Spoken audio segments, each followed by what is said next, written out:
Morning.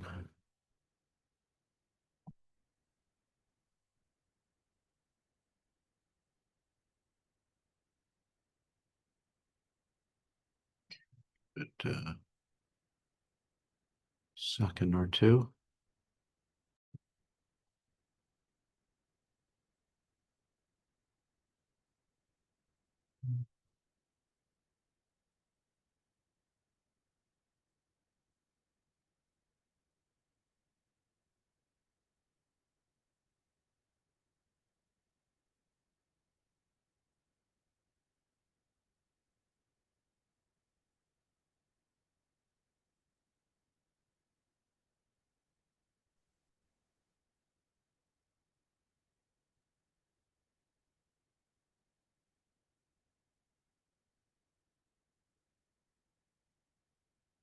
Why don't we get going? Okay, good morning. All right, this is tracing obtained after a child who had heart surgery, included some VSD work, and this is obtained during threshold testing. So, what do you think's going on here?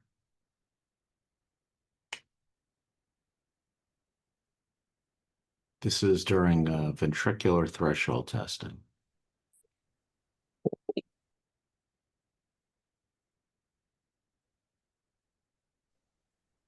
Good morning, Dr. Paz. Good morning, buddy. So we can see the pacing spike in the EKG in the down in the lower rhythm strip, and Mhm. looks like if it's a ventricular uh, pacing, then probably it's not capturing. Okay, so I agree with that. That's right. So you're pointing to these things, right? Right.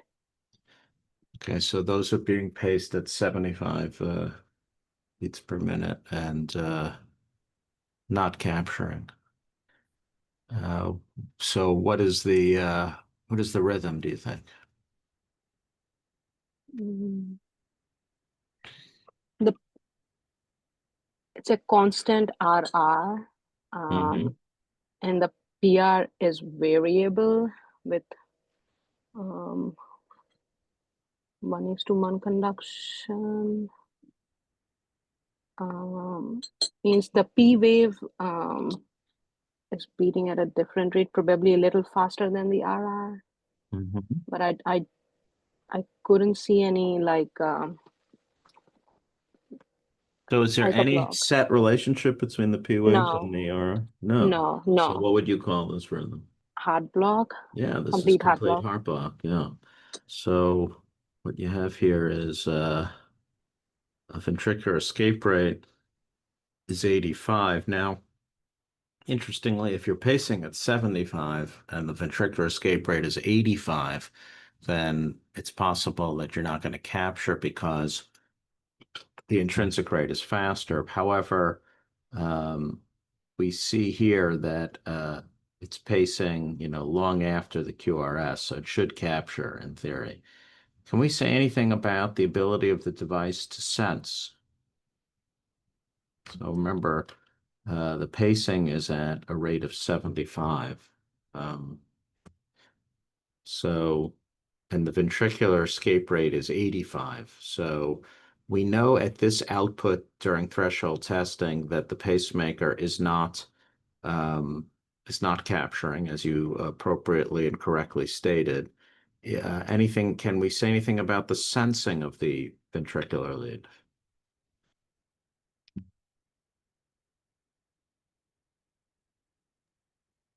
It's not even sensing. Should it be pacing at 75 if the ventricular rate is 85? No. No. So not only does this tracing show non-capture, but it also shows that it's not sensing properly, right? You agree? Yes.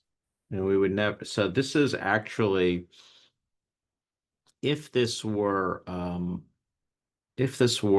capturing, could theoretically be very dangerous, right? Because it's not sensing and these spikes could fall on a T wave potentially. And the A rate is about 120 in this case. So this is an example of complete heart block with an A rate of 120 and a V rate of 85. Um, Turns out in this patient there was neither sensing in the V or the A. So how would you program this? What rate would you pace the patient at? What would you set as the lower rate limit in somebody who is not sensing in either the atrium or the ventricle, where the atrial rate is 120 and the ventricular rate is 85?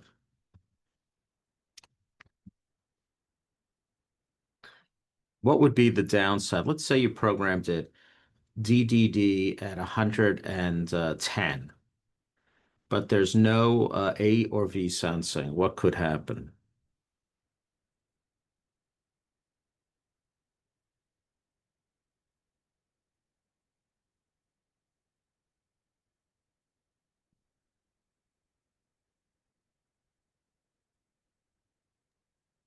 No, I don't know, Dr. Paz. Okay. Anybody have any thoughts?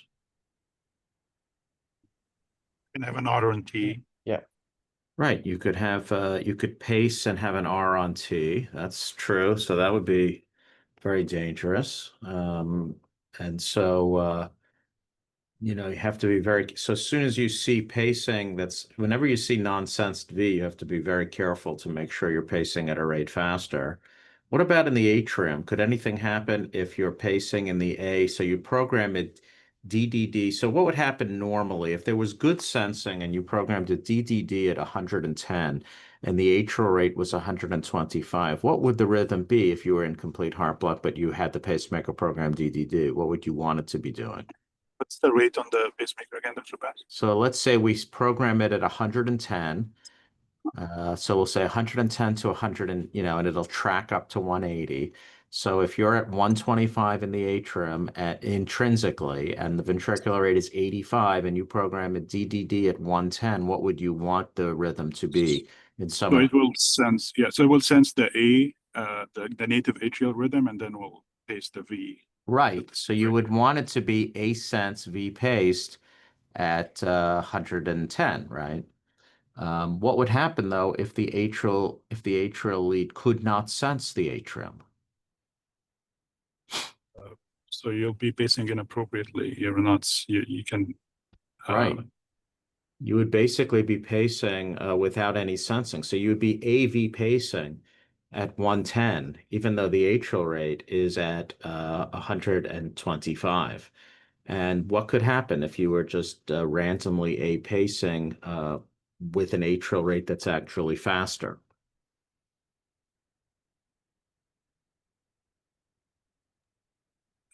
Would this be the pacemaker induced tachycardia? No. Pacemaker-induced tachy, you mean pacemaker-mediated tachycardia? Yes. Yeah, that's a different thing we can talk about in a moment. But no, but it does cause a form of tachycardia. Anybody have any thoughts on why or what? Well, what could happen is that you could induce iatrogenic atrial flutter or atrial fibrillation by basically having an A to A interval that's very short. It's essentially like doing a continuous electrophysiology study. And you've seen when we do EP studies, we're doing atrial extrastimulus testing, we get very, very premature in our A's, and eventually we get so premature that sometimes we induce AFib in the cath lab. Now, it's not a big deal in someone who is in good health. And we talked about how AFib normally just spontaneously stops in children in the cath lab, usually within less than a minute. But in a post-op patient, that could be very bad hemodynamically for the patient. And I would say that in busy surgical program, you see this at least once a year because someone wasn't aware that the device was not sensing. So that's what's bad about having non-sensing on the inability to sense in both the A and the V.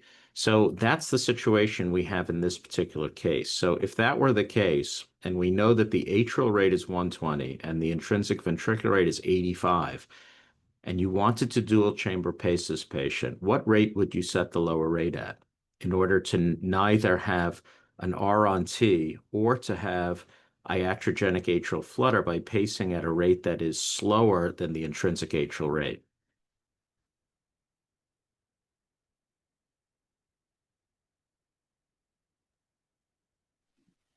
Would you have to pace at the rate of the V or below the rate of the V? Well, if you pace at the 85? rate of the V, then you would have the A rate at 80, and that would be the same thing, right, Tony? You'd be pacing too slow. If the Oh, atrial rate is yeah. 120 and you're pacing at 80 or 85.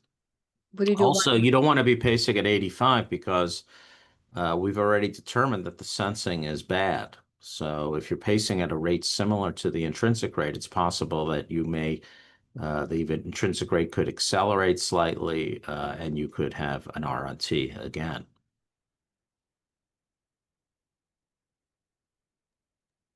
So you do 120. Say that again?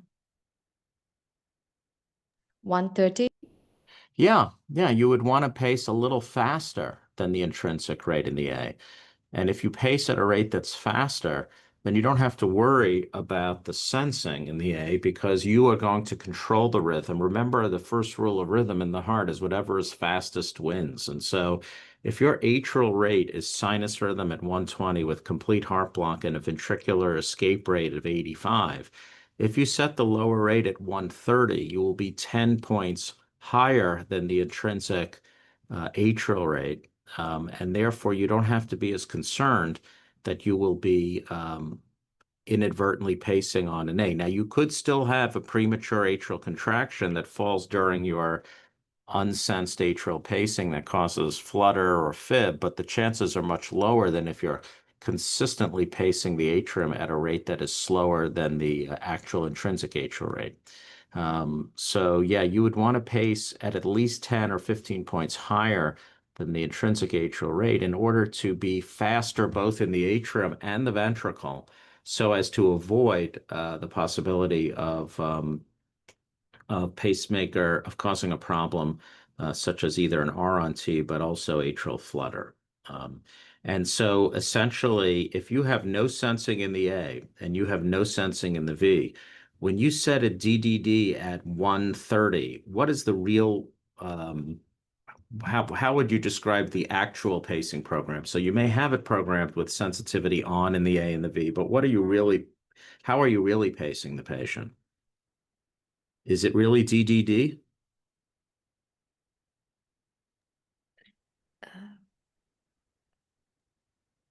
No, it's DOO. mainly the atrial pacing, I mean, with an AV conduction and then to the ventricle. So what would we Yeah, call that? It's not DDD, really. yeah, So what is it? Well, you're pacing AAI. the V, so you're Oh, not, yeah, right? Otherwise, you're just having an A, and you would never pace just the right. A in someone who has complete heart block, right? Yeah. Is it DOO? Yeah, that's what it would be. It would be exactly right, Vlad. It would be DOO pacing. This is essentially completely asynchronous DOO pacing if you have no sensing in the A or the V. And so that makes the importance of pacing at a rate faster than the intrinsic rate very important if you don't have sensing, because that could, if the now the problem with that is so the good thing is you have much lower chance of R on T, much lower chance of iatrogenic atrial flutter. The downside though is that if let's say you don't want to pace that fast, maybe you would prefer the rate to be 110. You have to keep checking to see what the underlying atrial rate is, and then adjust the pacemaker accordingly. And oftentimes in the ICU, it's my experience that they're not so good at doing that. So what happens practically is patients end up paced at faster rates for longer periods of time. Now, if it's a small infant, it doesn't really matter, right? Because small, sick kids need to be at heart rates of 130 or 140 or even 150.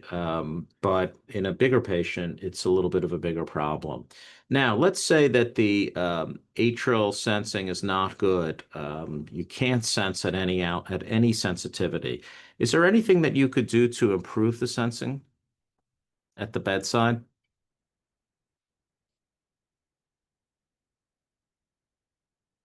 So you really don't want to pace at like 140. You'd really rather pace at, what the actual intrinsic atrial rate is, which is 110, but you don't have sensing. Can you do anything to enhance the sensing in the atrial lead while you're at the bedside?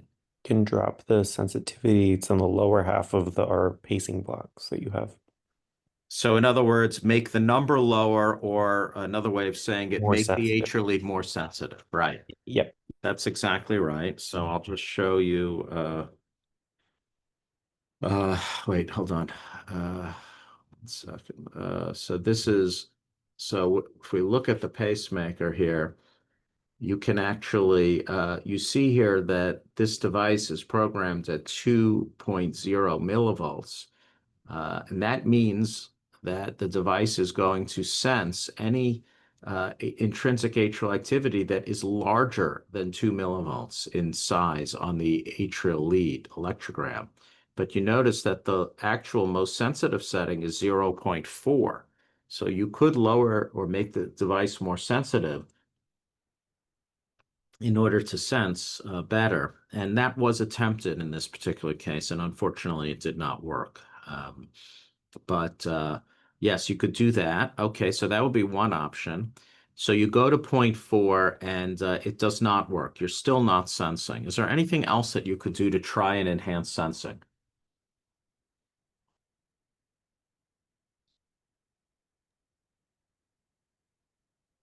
Reverse the polarity. I only know because we just did it. But Yeah, you can reverse the polarity. Now, reversing the polarity can often help, or is certainly worth trying when someone has a low threshold. I'm sorry, a high threshold, and you can't capture. You can reverse the polarity, but you can also reverse the polarity to check the sensing. So yes, you could do that to try and get better sensing.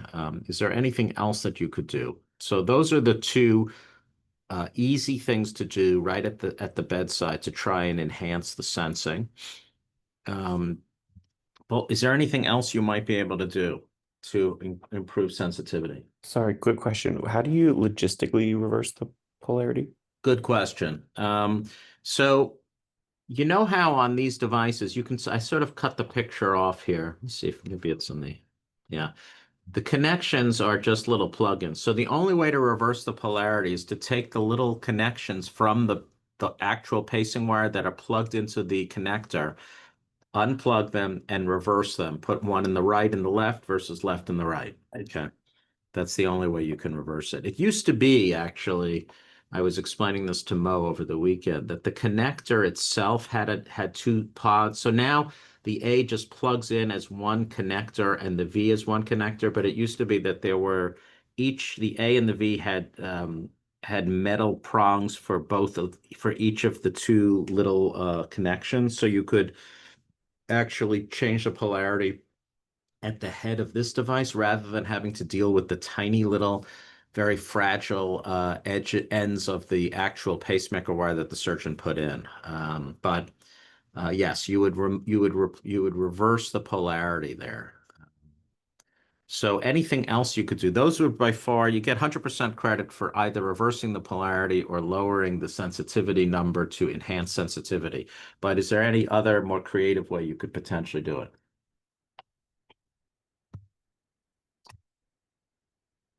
So one other option would be to put a skin lead in, like a ground lead into the skin, and then seeing if the sensing is better between one of the leads on the heart and the skin lead.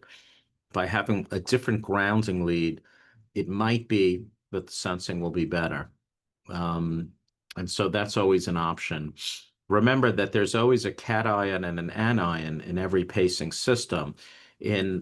When the wires are attached to the heart, one of the wires is the cation, one is the anion. But you can actually, so one is the ground and one is the electron source. You can actually put the ground into the skin and then see if maybe changing it that way might help.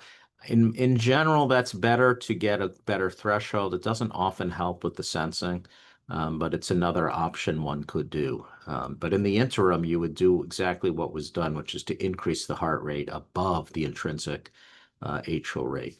So I'm just going to show you here. So let's just go over this. So the top button is the rate, the atrial and the ventricular outputs, and generally, again, we usually set the outputs at double the threshold that is measured, but we never set the output in as just a standard. We never set it less than 5. So even if the threshold is 1 milliamp, we'll usually set it at 5. Some people prefer to set the lowest at 10. I don't really care. It doesn't really matter. I have heard people suggest that if you pace at higher outputs than are needed, that you might, quote, burn out the leads sooner. That is false. I'm not aware of that at all. So usually I'll just set it at double, with the minimum being 5 milliamps. And then here you see that we can change the sensitivity. 2, I believe, is the number that it comes as right at when you turn on the device. I believe that's the programmed or the standard one that's sort of out of the box. So you have to know to lower that if necessary. The ventricular sensitivity, so here it says that the lowest or the most sensitive setting is 0.4 millivolts in the A. But interestingly, in the V, it's 0.8 millivolts. Any idea why they would make the V sensitivity the most sensitive setting is actually half as sensitive as the A sensitivity? Why do you think that might be? Why does the company not allow you, or why is it that the V is not allow as sensitive a setting as the A? Is it I so think you can don't? live, yeah. Say that again, Flon? I was saying, is it so you don't accidentally sense the smaller amplitude deflections, perhaps from the atria? Well, that's always a risk in any time you increase the sensitivity or lower that number. The reason is simply that the ventricle is much, much more muscular, obviously, than the atrium. And when a surgeon is putting temporary wires on the heart, by definition, because the atrium is so much more friable and so much thinner, they don't make as aggressive an attachment of the lead to the atrium, and the atrium itself is not as much muscle. And so signals that are recorded off of the atrium are by definition going to be smaller than signals that are recorded off of the muscular ventricle. And so, in general, if the wire is touching the ventricle, you should be able to sense pretty much any ventricle with an R wave that is a minimum of is bigger than 0.8 millivolts. 0.8 millivolts is fairly sensitive. Just to give you a reference, when we put in like a defibrillator, we would generally want to see that the R wave is greater than 10 millivolts. Okay. But the minimum acceptable is usually 4 millivolts. But if it's a brand new unit and I only have an R wave of 4, I will try to move the lead before I would accept that as the best R wave that we can do. And oftentimes, for example, in patients with hypertrophic cardiomyopathy, because the heart is so muscularized, the R wave measures greater than 25 millivolts. So 0.8 millivolts is a very, very, very sensitive, because in the ventricle you can sense, the electrical impulse that's recorded is actually very, very large. And in a patient that we had this weekend who's being paced, even at the most sensitive setting of 0.8, the patient was not sensing the V. And that was one of the main reasons why, when the chest was closed, a new wire was placed so that we had a much safer sensing ratio or threshold, as it were. We didn't have to worry about an R on T or anything like that. Also, the threshold on the new wire was substantially better as well, although the threshold on the old one was adequate. So basically, and then for an A, we generally, when we're putting in a brand new pacemaker, and this is, of course, a permanent lead, we would want the P wave to be ideally over 2 millivolts. Now, why? But the R waves and the P waves that we get on temporary leads are generally much smaller than the ones we get on, say, a transvenous or even an epicardial pacing system. Do you know why why would the P wave and the R wave be so much smaller in a temporary lead than it would be in a permanent lead that is, either sewn on by the surgeon or screwed in by us in the cath lab? I think it's the quality of the wire itself. I think No, the tendon- wires are, it is true. You're right, Mo, that the wire is, obviously a higher quality wire and something that's going to be permanent. But you know, that would bear out over 20 years, but it shouldn't have much impact in the first, couple of days at least. Any other thoughts on why the temporary wire, P wave and R waves aren't really as great as they are when we have a permanent device? I think they are more distant from the heart, like they are sewn into the pericardium loosely. I think if you have a permanent Yeah, one, it'd be that's more. right. That's right. So temporary wires are not very aggressively sewn to the heart. And the reason, of course, for that is because they have to be yanked out at the end. And what they don't want is to have bleeding from a wire that is so aggressively sewn to the heart that when the PA or the physician pulls the wire out at the end of the operation, post-operative course when they're going home, you don't want to have bleeding. So they are sort of intentionally not attached with great aggression to the myocardium because they are intended to come out. And so that's part of the reason why the atrial and the ventricular electrograms are much smaller than they would be in a permanent lead, where we are, in the cath lab, we're using usually active fixation leads, which literally screw into the myocardium. So we should have a really big injury of current injury when we're, getting really socked into the muscle of the heart. Similarly, when the surgeon's putting these epicardial leads on, they're using these pods, and each one of those little dots that you see on the X-ray has 4 suture rings around it. So it's very aggressively attached to the heart so as to have good contact in order to have both a low threshold and excellent sensing.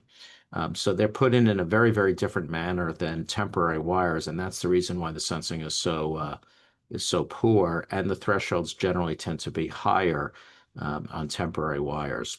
It's also why sometimes the wires start to fail early because they're really not intended to last for very long. It's kind of good that studies have shown that 10 days is about all you need to wait before you can be confident that the conduction is unlikely to recover, because the truth is most temporary wires won't last much beyond that anyways. So it sort of works out that way. Okay, any questions that I can answer? What is this? So under the AV interval, it offers you an option for upper rate. What does that mean? I think that's the upper rate tracking for the atrium for the upper That's rate in right. which the E can track the A. That's right. That's exactly right. So here the patient is being programmed DDD at 140, and basically whoever's programming this is saying, I don't want you to track above 170. If it's above 170, I don't want you to. It will actually start having what's called, sometimes referred to as pacemaker wanky bach, where not all the A's are sensed to pace the V in concert. All right. Any questions about any of that? All right. I thought that was instructive, hopefully. I think we'll stop here, and I'll see everybody at sign on a little bit. Thank you very much.